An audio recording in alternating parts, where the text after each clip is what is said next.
Ayo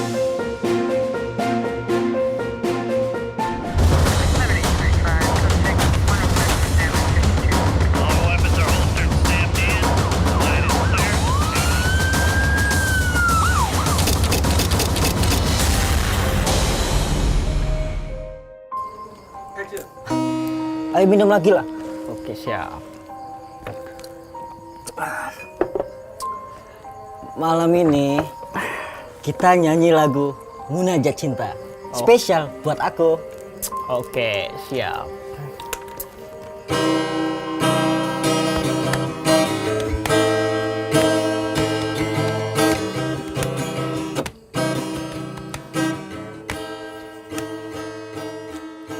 Malam ini ku sendiri, tak ada yang menemani, seperti hati ya sok. Alkisah kehidupan seorang remaja tak punya pacar alias jomblo bernama Andi Alfianto. Di Nganjuk, Jawa Timur, ia lagi berkidung tafakur seolah asanya sudah hancur lebur. Harapan untuk mengalami cinta, hati Andi tampak dibekap gulana. Bersama seorang sahabat bernasib sama, Andi sungguh-sungguh meneriakan isi hatinya lewat nyanyian Lara Nestapa.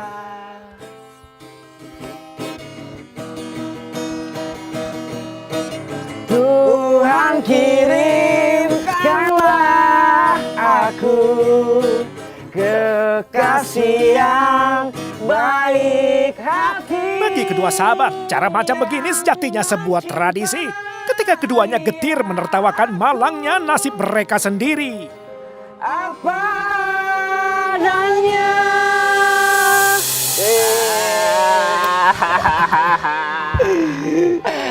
Aduh.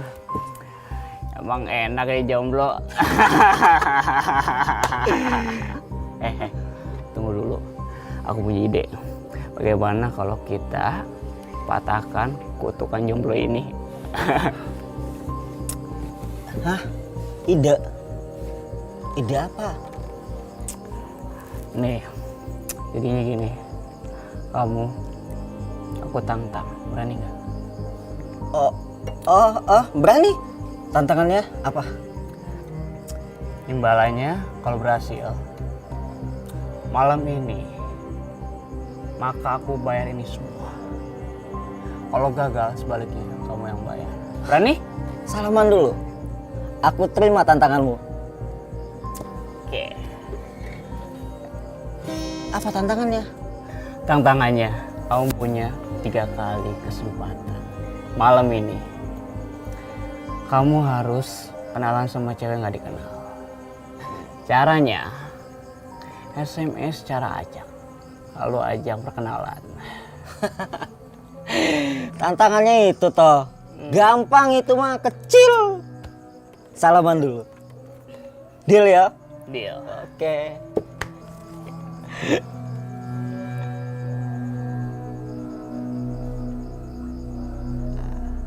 Hai cantik. Boleh kenalan nggak? Oke ya. Ini udah ke SMS. Kirim ya.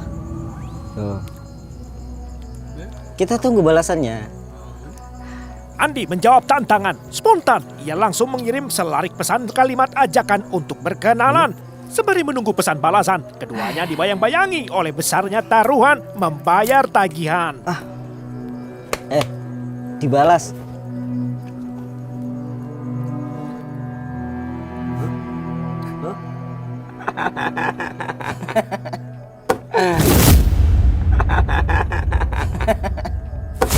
Ya kapan suka sama cowok nih? Oke. Sekarang aku gagal. Tapi kan masih ada 2 kali kesempatan lagi toh? Iya toh? Sekarang aku SMS lagi. Hai, boleh kenalan gak? Oke, sekarang kita tunggu lagi balasannya.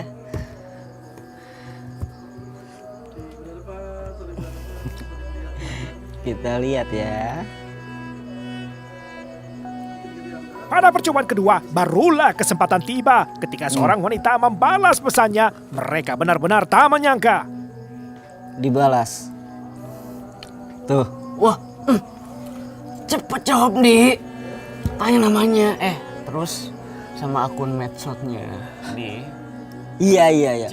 Tenang bro, santai. Kita kan belum tahu dia nih cewek atau cowok. Iya toh? Nah, sekarang aku balas dulu. Aku boleh minta. Itulah awal perkenalan Andi yang masih berusia 19 tahun dengan Konik alias Nurkonia yang berusia 27 tahun. Selain soal perbedaan usia, status Konik yang adalah seorang janda menambah seru tantangan Andi untuk mendapatkannya. Lah, dibalas. Dan ternyata janda Di. Masih muda. Bisa nggak dapetinnya dia? Santai bro, santai. Aku pasti bisa dapetin dia, ya kan? Ini aja aku udah berhasil ngajak dia kenalan. Sekarang kamu yang bayarin ini semua. Ya toh perjanjiannya gitu? Bayarin. Aku balas dulu. Aku impit ya. Udah dibayar ya? Oke. Yaudah. Kamu mau balik gak? Ntar lagi lah, minuman aja masih banyak. Ya udahlah. Aku duluan ya. Loh, buru-buru. Udah, Tak habisin penting dulu. apakah sejoli cocok dikiaskan bagai mendapat durian runtuh. Yang pasti komunikasi Andi dan Konik berlanjut semakin jauh. Akhirnya mereka sepakat haruslah ketemuan alias kopi darat. Perkenalan keduanya semakin akrab hingga tibalah waktunya kopi darat. Mirip-mirip kencan pertama, Andi sang pemuda tanggung buruh pabrik plastik gugup menantikan kedatangan Nurkonia. Sebab kurangnya pengalaman bersama wanita, Andi terus berusaha berlatih berkata-kata. Permisi. Mas Andi ya? Iya saya. Konik ya? Ayo silakan duduk. Iya, makasih Mas. Kamu mau minum apa? Pesan aja, aku yang bayar. Mas Andi kenapa? Kok gugup gitu sih? Nggak nganu tadi aku udah apa-apa udah. Tapi kok berkeringat gitu sih? Kayak habis lari maraton. Iya. Tadi habis lari. Gugup tingkah laku Andi mengocok perut Nurkonia sehingga nyata di matanya bahwa ternyata Andi masih naif adanya. Lantaran kadung suka, akhirnya Nurkonia berperan lebih dominan pada kencan pertama mereka. Sebentar, coba deh. Sini. Ponselnya disimpan dulu Mas Andi ya. Hai ganteng, boleh kenalan nggak?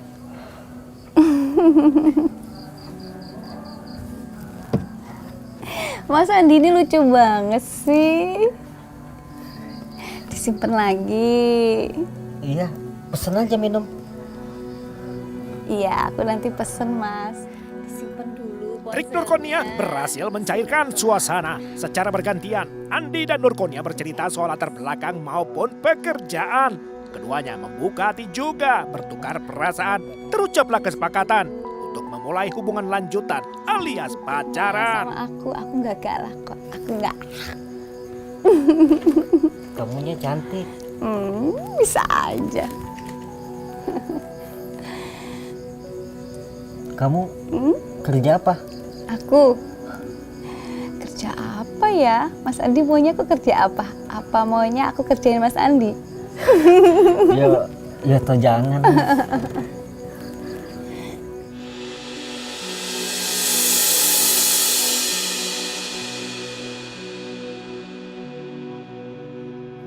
Sekitar 6 bulan pacaran, Andi sudah merasa nyaman dan sosok Konik menjadi satu-satunya wanita idaman. masa-masa fakir asmara telah lama dilupakan setelah kini Konik sudah dalam pelukan. Setidaknya sebelum Andi mengenal watak asli Konia yang ternyata ramah dengan semua pria. Kamu dari tadi SMS sama siapa? Aku liatin kamu sibuk terus. Ini cuma temen kok, Mas. Bukan siapa-siapa. Kenapa? Mas cemburu ya? Ya enggak, tapi kamu cuekin aku. Moso Mas gak cemburu sama aku? Katanya kalau orang cemburu itu tandanya cinta. Mas cinta ya sama aku ya Mas ya? Apaan sih kamu? Aku tuh cuma nanya. Dengan lihainya, Nurkonia meredam cemburu sang pacar yang masih remaja. Lewat belayan juga mesranya kata-kata, perangai Andi dijinakkan dengan mudahnya. Mas cemburu sama aku Mas? Iya Mas? Mas cemburu? Ah.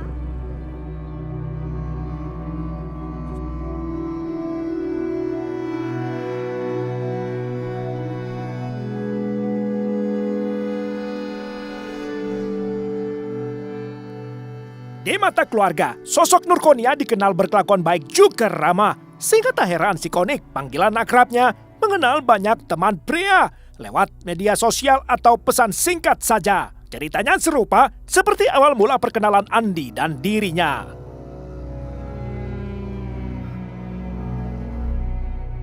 Bagi Nurkonia, perilaku demikian adalah biasa saja. Selama belum terikat dalam pernikahan, Nurkonia tidak membatasi diri dalam hal berteman.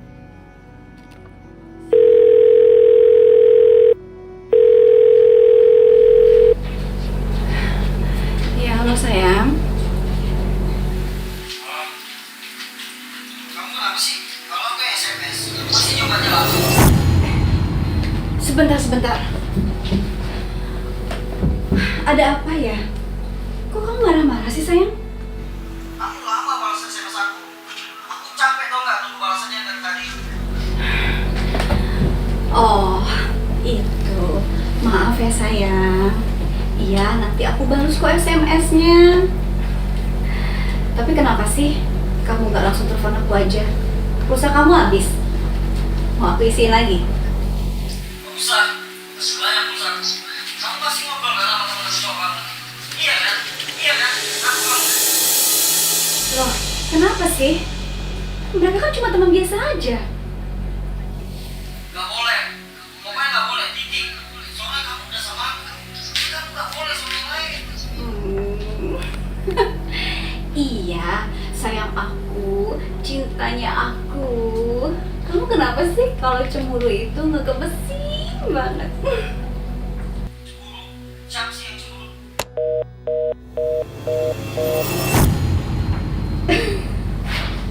Andi, kamu ini lucu banget sih. Makin gemes deh aku. Pusing lagi aja deh.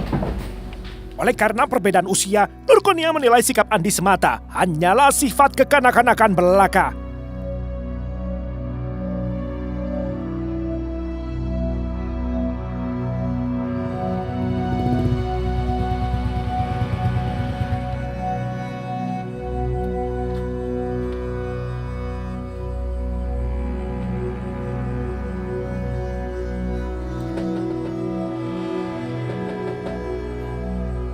Semarah-marahnya Andi pada Nurkonia, nyatanya Andi selalu kembali ke pelukan kekasihnya. Kamu kenapa? Kok cemberut gitu sih? Kenapa sih? Ada yang salah sama aku ya? Kok datang-datang cemberut gitu? Kenapa sayang? Kenapa? Kenapa? Kenapa sih? Jadi begini sih? Jangan gitu dong. Masa sayangnya aku begini sih? Kamu nih ya, aku mau bicara sama kamu, boleh? Mau bisikin? Boleh ya? Aku mau sayang. Alasan satu-satunya tidak lain adalah karena dorongan hawa nafsu syahwat belaka. Oh banget. Itu dong. Iya. Iya.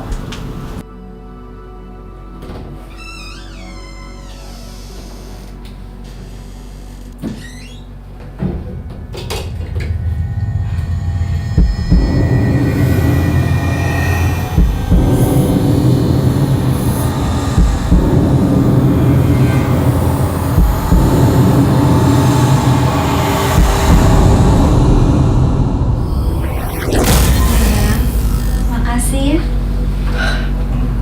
Kamu keren. Kamu. Ya, Hmm? nanti lagi. Emangnya kamu kuat? Apa sih ya? Iya.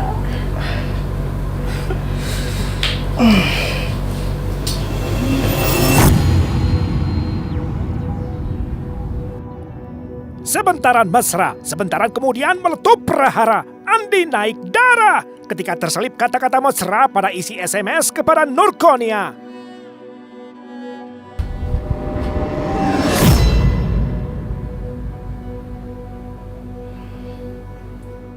Ini siapa dia? Ada kata sayang lagi manggil kamu. Loh, itu kan cuma panggilan aja. Gak ada maksud apa-apa kok sayang. Hah? Kau pikir aku bodoh apa? Lebih baik aku pergi dari sini. Andi. Andi, dengerin dulu Andi. Andi jangan pergi. Dia kalau cemburuan.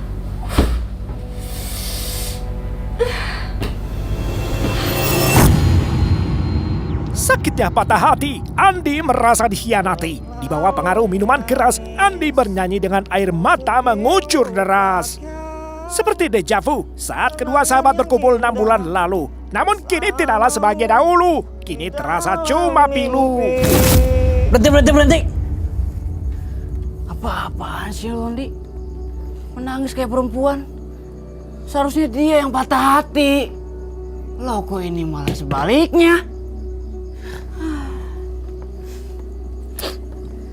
Aku tuh malu. Aku bodoh banget. Ternyata selama ini aku cuma salah satu dari koleksinya. Jadi selama ini kamu pakai perasaan? Ya iya.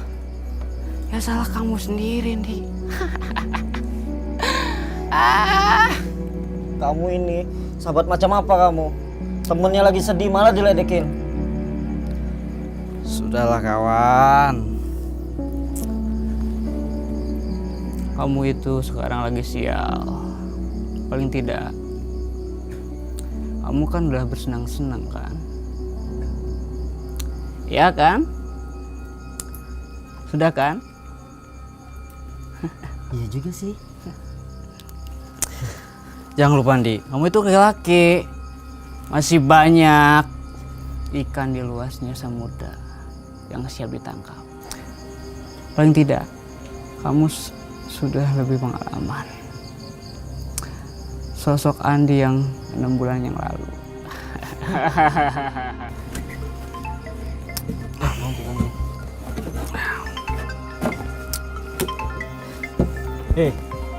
Kamu lihat ini. Dia nelpon aku. Pasti dia bakal minta maaf sama aku. Lalu, kamu membalikan. Sudah dicampakkan kalau dia udah bosan. Ya enak saja kamu. Ya enggak lah, aku enggak boleh jadi korban. Seharusnya dia. Tunggu tanggal pembalasan.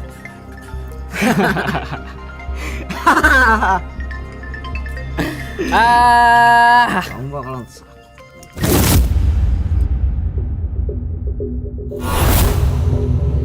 Mas Andi, maafin aku ya Mas. Aku minta maaf Mas. Aku gak ada maksud apa-apa kok Mas. Dan semua itu teman-teman aku Mas.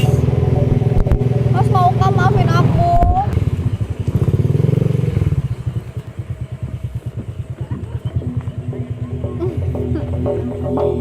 Ayo Mas. Mas, ayo. Ya kamu jalan duluan. Enggak mau, aku mau sama Mas. Ayo Mas. Iya bentar dulu. Mas. Bentar. Mas, ayo. Ayo, Mas.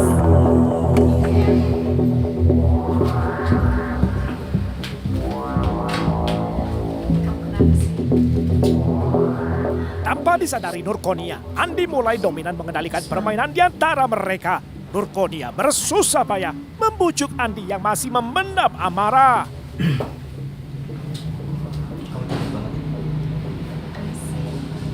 Seperti yang sudah-sudah, saban kali bertengkar selalu saja. Ujung-ujungnya ada kompromi di atas ranjang jua.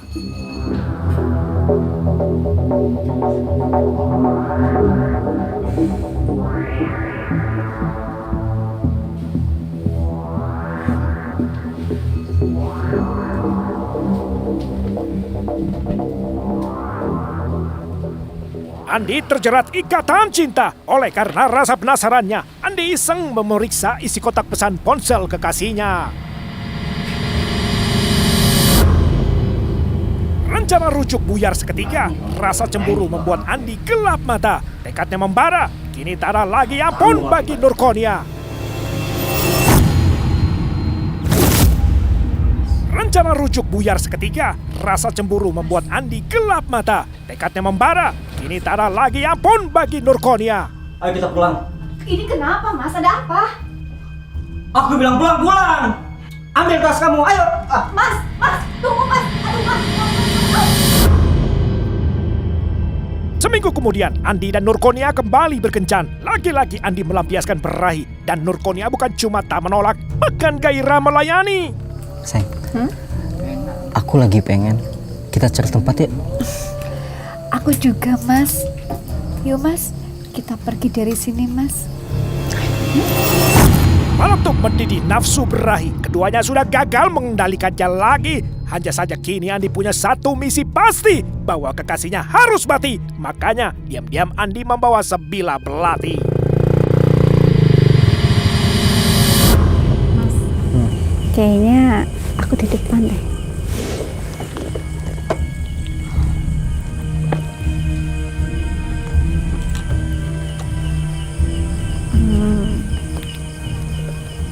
Aku mau, Mas juga mau kan? Mau apa nih? Mas pura-pura. Di tengah ladang jagung Tidak yang gelap tahu. gulita, lokasi yang mereka pilih untuk bercinta. Adapun Nurkonia, ia juga sudah hanyut terhipnotis nafsu badannya. Pada saat Nurkonia lengah, Andi mulai melancarkan aksi balas dendamnya. Belati langsung dihunusnya.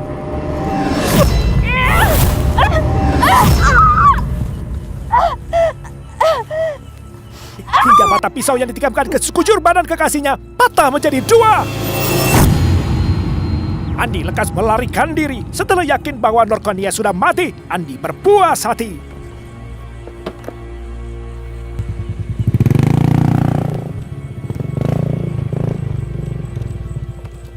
Selangkah dari lokasi terkapar jenazah, Andi membuang tas milik Nurkonia. Sebelumnya Andi menggeratak. Hasilnya, ponsel Nurkonia juga uang Rp25.000 digasak. Lantas pulanglah Andi dengan lega hati. Pada waktu bersamaan sekelompok pemuda yang kebetulan berada dekat lokasi peristiwa penasaran oleh asal-usul suara teriakan wanita. 3 kali mereka mendengar lolongan tercekatnya. Keruan saja mereka menduga sang wanita berada dalam bahaya. Berhenti, Mas. Ya mas. Mas, saya mau tanya, Mas. Iya. Mas, dia ada suara teriakan. Mas, dengar nggak? Suara teriakan. Maaf mas ya, saya tidak dengar. Saya kurang memperhatikan mas. Masa iya nggak dengar orang suaranya kenceng sampai 3 kali loh, Mas? Maaf mas ya, saya buru-buru mas.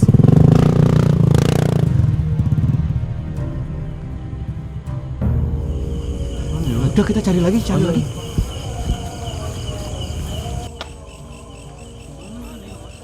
Kecurigaan Farhan dan kawan-kawan mengawali mengungkapkan peristiwa pembunuhan. Yuk. Astagfirullah. Gimana ya, Mas? Udah disentuh.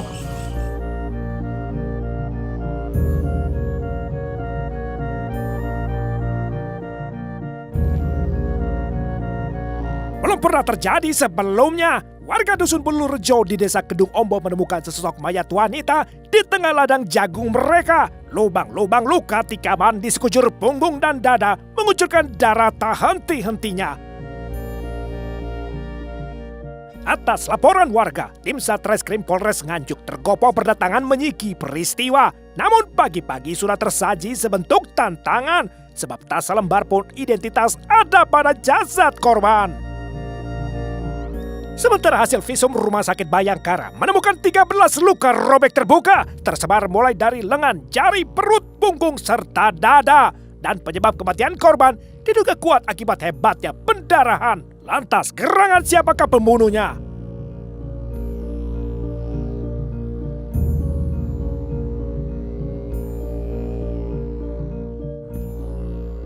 Setelah 5 hari penyelidikan, akhirnya Andi Alfianto ditangkap di persembunyian dekat pabrik plastik tepatnya bekerja di desa Bangsri, Kecamatan Sukodono, Kabupaten Sidoarjo.